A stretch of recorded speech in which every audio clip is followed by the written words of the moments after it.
कहानी की शुरुआत होती है प्राचीन जापान से, जहां रानी हेमिको अपने काले जादू से पूरे राज्य को मिटा देने की कसम खा चुकी थी। उसकी शक्तियां इतनी डरावनी थीं कि लोग उसका नाम लेने से भी कांप उठते थे। लेकिन देश को विनाश से बचाने के लिए राज्य के जनरल्स ने रानी के खिलाफ बगावत छेड़ दी। उन्होंने उसे पकड़कर एक ऐसे रहस्यमयी द्वीप आइलैंड पर कैद कर दिया, जहां इंसान तो दूर, परिंदे तक का नामो निशान नहीं था। सदियां बीत गईं। फिर एक दिन लॉर्ड रिचर्ड क्रॉफ्ट के हाथ एक पुराना नक्शा लगा, जिसमें उस द्वीप का सुराग था जहां रानी हेमिको को कैद किया गया था। सच की तलाश में रिचर्ड ने अपनी बेटी को लंदन में छोड़ दिया और खुद निकल पड़ा उस मनहूस टापू की ओर, जहां मौत उसका इंतजार कर रही थी। अब कहानी 7 साल बाद की है। एक युवा जोशीली लारा क्रॉफ्ट रिंग में लड़ रही है। उसकी आंखों में गुस्सा नहीं, बस एक अधूरी तलाश है। उसकी ओपोनेंट उस पर हावी हो जाती है और कुछ ही पलों में लारा को चौक होल्ड में जकड़ लेती है। लारा पूरी ताकत लगा देती है, लेकिन आखिरकार उसे टैप आउट करना ही पड़ता है। पिता के गायब होने के बाद से लारा का जीवन संघर्षों से भरा था। वो छोटी मोटी नौकरियां करके किसी तरह जी रही थी। लेकिन एक दिन उसके पिता की पुरानी बिजनेस पार्टनर आना उससे मिलने आई। आना ने कहा, लारा, तुम्हारे पिता ने तुम्हारे लिए बहुत कुछ छोड़ा है, तुम्हें इन नौकरियों की जरूरत नहीं है। लेकिन लारा ने ठंडे लहजे में जवाब दिया, मुझे पैसे नहीं चाहिए, मुझे पिता चाहिए। 7 साल बीत चुके थे। रिचर्ड क्रॉफ्ट के गुम होने के बाद अब हर कोई यही मान चुका था कि वो कभी वापस नहीं आएगा। लारा की जिंदगी अब एक मोड़ पर थी, जब आना उसके पास आई और बोली, लारा, अब वक्त आ गया है सच्चाई का सामना करने का। तुम्हें ये पेपर्स साइन करने होंगे ताकि तुम्हारे पिता को कानूनी तौर पर मृत घोषित किया जा सके, वरना उनकी पूरी संपत्ति सरकार जब्त कर लेगी और तुम्हारे हिस्से में कुछ नहीं बचेगा। उस रात लारा अपने कमरे में अकेली बैठी थी। हाथ में वही नेकलेस था जो उसके पिता ने जाने से पहले उसे दिया था। रिचर्ड ने कहा था, अगर कभी तुम मुझे याद करोगी तो बस इसे हाथ में पकड़ लेना, मुझे पता चल जाएगा। लारा की आंखों में आंसू थे, लेकिन दिल में एक सवाल, क्या सच में उसके पिता अब इस दुनिया में नहीं है? अगले दिन लारा पहुंची क्रॉफ्ट होल्डिंग्स की विशाल बिल्डिंग में अपने पिता को मरा हुआ घोषित करने वाले पेपर्स पर साइन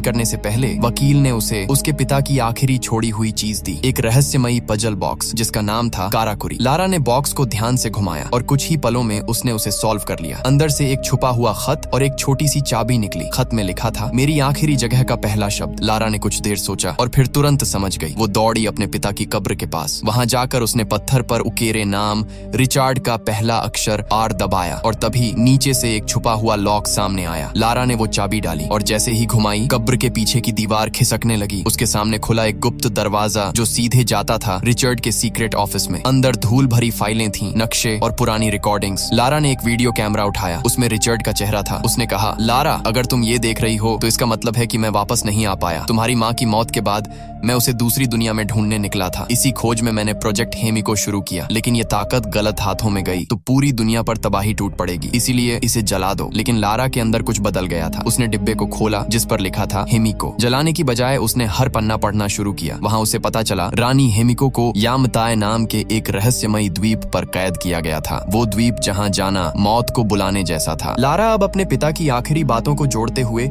एक सच के करीब पहुंच रही थी। उसे पता चला कि रिचर्ड यामताए नाम के उस रहस्यमयी द्वीप की ओर जा रहा था और जिस जहाज के कप्तान ने उसे वहां ले जाने का वादा किया था उसका नाम था लू रेन। लेकिन एक मुश्किल थी, लारा ने अब तक डेथ पेपर्स साइन नहीं किए थे, इसलिए उसे अपने पिता की कोई विरासत, कोई पैसा नहीं मिला था। फिर भी उसने हार नहीं मानी। उसने अपनी माँ का दिया हुआ जेड नेकलेस बेच दिया और जो थोड़े बहुत पैसे मिले उन्हीं से वो निकल पड़ी हांगकांग की ओर। हांगकांग एक ऐसा शहर जो कभी नहीं सोता। यहाँ लारा अपने पिता के पुराने रिकॉर्ड्स के सहारे उस जहाज के कप्तान लू रेन को ढूंढ रही थी। लेकिन तभी कुछ स्थानीय लड़के मदद के बहाने उसके पास आए और मौका देखकर उसका बैग छीन कर भाग गए। लारा ने बिना वक्त गंवाए उनका पीछा किया। वो भीड़ भरे बाजार और बोट्स के ऊपर कूदते हुए उन्हें पकड़ने की कोशिश करने लगी। लड़के एक चलती हुई नाव पर चढ़ गए, लेकिन लारा ने हार नहीं मानी। वो डॉक के ऊपर से दौड़ती हुई बाजार के रास्ते काटते हुए सीधी बोट तक पहुंच गई। जैसे ही उनमें से एक लड़का बोट से नीचे उतरा, लारा ने झपट कर उसे पकड़ लिया। वही लड़का जिसके पास उसका बैग था। लड़के ने चाकू निकाल लिया, लेकिन लारा ने फुर्ती से खुद को बचाते हुए एक हुक पर झूलकर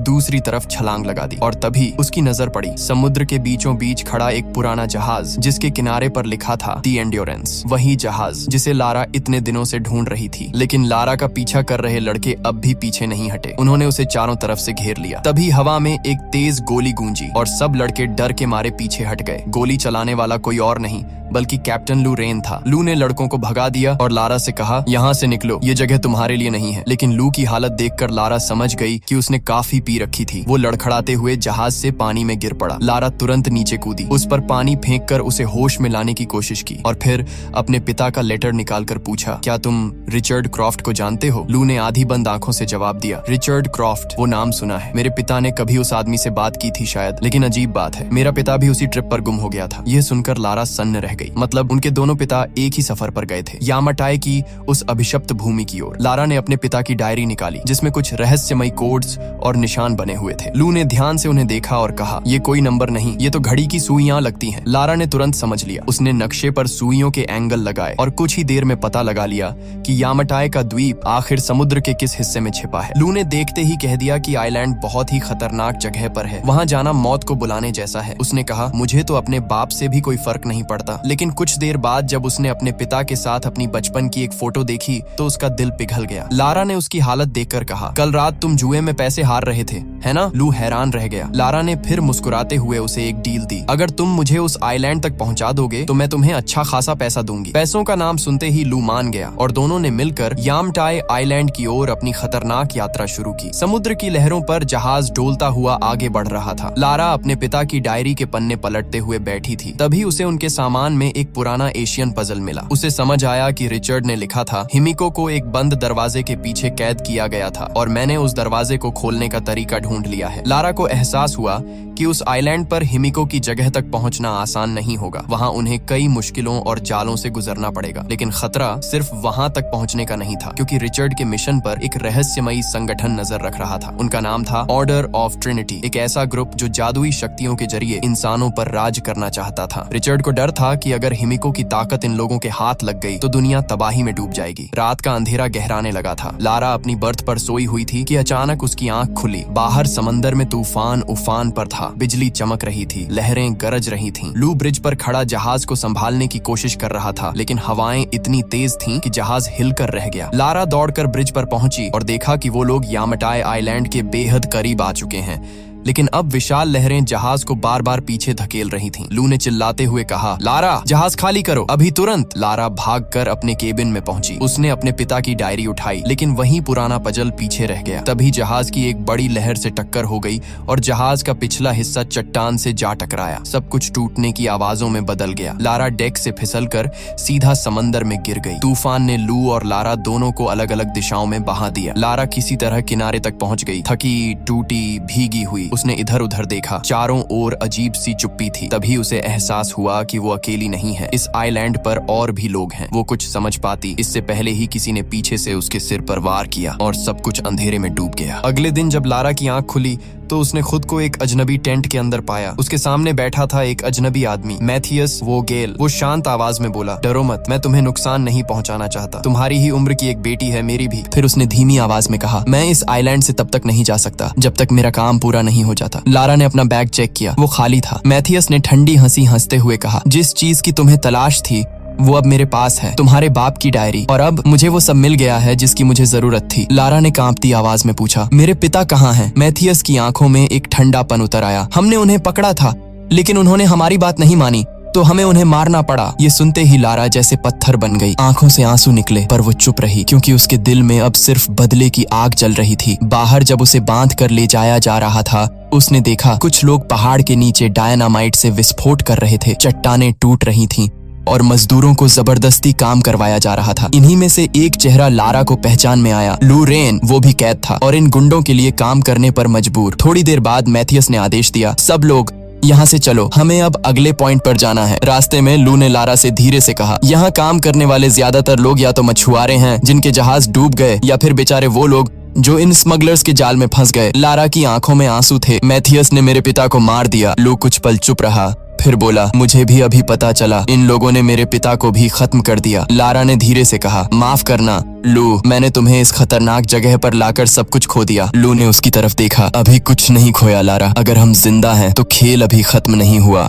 रिचर्ड की डायरी से मैथियस को आखिरकार हिमिको के डूम का रास्ता मिल गया था। उसने सबको आदेश दिया कि इस एंट्रेंस के रास्ते को साफ किया जाए। लारा, लू और बाकी मजदूर उस रास्ते को साफ करने में लग गए। तभी एक बूढ़ा मजदूर थककर जमीन पर गिर पड़ा। गार्ड ने गुस्से में उसकी तरफ बंदूक तान दी। उठ और काम कर, वरना गोली मार दूंगा। लारा और लू ने तुरंत उस बूढ़े की साइड ले ली। तभी पीछे से मैथियस आया। उसकी आंखों में कोई दया नहीं थी। उसने बिना कुछ सोचे बूढ़े के सीने में गोली दाग दी। वो सब कुछ वहीं जम गए, लेकिन लू ने झट से एक कसी उठाई और गार्ड पर फेंक दी ताकि लारा को भागने का मौका मिल सके। लारा तुरंत वहां से भागी। पीछे से गोलियों की आवाज गूंज उठी। एक गार्ड ने लारा पर बंदूक तान ली थी, लेकिन लू ने आगे बढ़कर उसे गिरा दिया। अपनी जान दांव पर लगाकर उसने लारा को बचा लिया। लू ने भी उसके पीछे भागने की कोशिश की, मगर मैथियस ने पीछे से गोली चला दी, जो जाकर उसकी बाजू में लगी। लारा पहाड़ी की तरफ भागती रही। उसकी सांसें तेज थीं। उसने एक गिरे हुए पेड़ पर चढ़कर घाटी पार करने की कोशिश की, लेकिन लगातार चलती गोलियों की आवाज से उसका ध्यान भटका और वो नीचे नदी में गिर पड़ी। तेज बहाव उसे बहा ले गया, लेकिन उसने पूरी ताकत लगाकर ऊपर आने की कोशिश की। तभी उसे सामने एक क्रैश हो चुका हवाई जहाज दिखाई दिया। उसने उसका विंग पकड़ लिया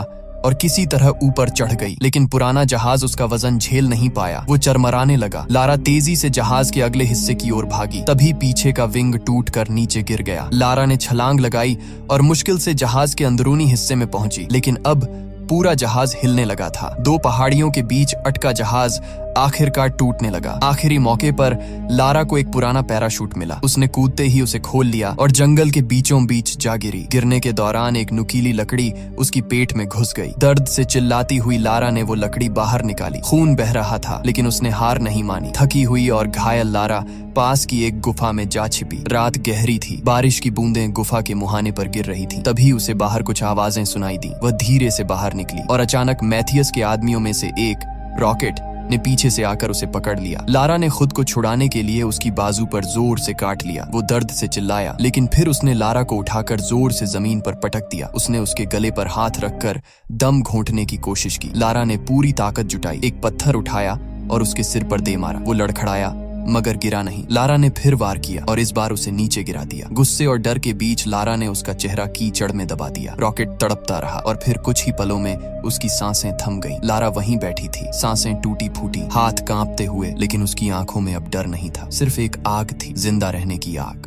लारा अभी भी अपने हाथों पर लगे रक्त को सोचते हुए हिल रही थी कि तभी अंधेरे में किसी शख्स की परछाई पर उसकी नजर पड़ी। बिना देर किए उसने उसका पीछा किया और पहाड़ी की चोटी पर पहुंचते ही ठंडा झटका लगा। वो कोई और नहीं, उसके पिता रिचर्ड थे। रिचर्ड उसे देखकर सन्न रह गया, पर लारा की आंखों में सच्चाई देखकर उसकी कठोर मुस्कान टूट गई। उसने धीरे से लारा के जख्म पर पट्टी बांधी और फुसफुसाया, अब तुम यहाँ नहीं रुकोगी, मैं तुमको अकेला नहीं छोड़ूंगा। सुबह हुई तो पूरे शिविर में हलचल थी। वर्कर्स ने हेमिको के टूम्ब का रास्ता साफ कर दिया। रिचर्ड ने लारा से पूछा, मेरी सारी रिसर्च जला दी क्या? लारा ने ठंडे लहजे में कहा, नहीं। ये सुनते ही रिचर्ड के हाथ कांप उठे, क्योंकि अगर डायरी अब मैथियस के पास है तो खतरा सिर पर था। रिचर्ड की आवाज में अब डर नहीं, गंभीर चेतावनी थी। अगर हेमिको की कब्र खुली तो ये दुनिया लौट कर पहले जैसी न रहेगी। लारा ने ठान लिया, सीधा टकराव नहीं, चाल चलकर ही जीतना है। उसने पास रखे तीर कमान उठाए और चुपके से मैथियस के कैंप की ओर बढ़ी। टेंट की छायाओं में घुसते ही दिल तेज धड़कने लगा। थोड़ी दूर बैठे लोग किसी काम में मशगूल थे। तभी उसका फोन, मैथियस का सैटेलाइट, अपनी जगह पर चमक उठा। लारा ने सांस रोकी और पलकें झापटी। जैसे ही मैथियस टेंट से बाहर निकला, वह झपट्टे से अंदर घुसी और फोन छीन लिया। हाथ कांप रहे थे, पर जीने की आग और तेज थी। बाहर निकलते ही उसने देखा लू मैदान में लड़ते हुए खड़ा है। उसने वही गार्ड नीचे गिरा दिया जो वर्कर्स पर नजर रखता था। लू ने बिना देर किए सबको इकट्ठा किया। हथियार उठाओ,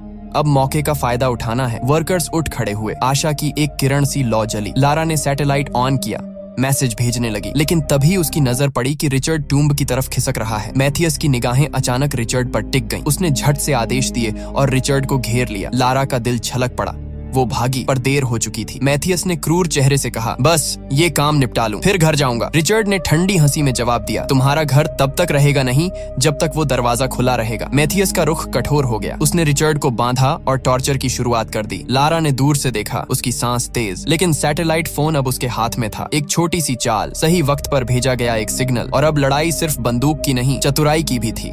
मैथियस अब बुरी तरह बेकाबू हो चुका था। उसे लग रहा था कि रिचर्ड कभी सच नहीं बोलेगा। गुस्से में उसने अपने गार्ड को इशारा किया, गोली मार दो, लेकिन जैसे ही गार्ड ने ट्रिगर दबाने की कोशिश की, थाक, लारा का तीर उसके सीने में जा धंसा। एक पल में सब थम गया। अब लारा का निशाना सीधा मैथियस पर था। मैथियस ने भी रिचर्ड की तरफ बंदूक तान दी। दोनों के बीच एक जानलेवा सन्नाटा छा गया। मैथियस ने ठंडी आवाज में कहा, अगर तू सच में अपने बाप को बचाना चाहती है तो ये टूम्ब खोल दे। लारा जानती थी ये गलती भी हो सकती है, लेकिन अगर उसने कुछ नहीं किया तो रिचर्ड मर जाएगा। उसके चेहरे पर डर और हिम्मत दोनों की लकीरें थीं। कुछ सेकंड सोचने के बाद उसने धीरे से कहा, ठीक है, मुझे पता है इसे कैसे खोलना है। लारा ने दरवाजे पर लगे प्राचीन पहियों को घुमाना शुरू किया। ठक ठक ठक, हर घुमाव के साथ दीवारें गूंजने लगीं और फिर एक धमाके के साथ विशाल पत्थर का दरवाजा नीचे गिर गया। भीतर अंधेरा, ठंडी हवा और एक अजीब सी गंध। रिचर्ड ने फुसफुसाया, ये हवा नहीं, हिमिको की सांसें हैं। मैथियस हंस पड़ा, एक इंसान की सांस इतनी खतरनाक नहीं हो सकती। लारा ने आगे कदम बढ़ाया, पर तभी क्लिक, उसने गलती से ट्रिगर दबा दिया। नीचे से भाले निकले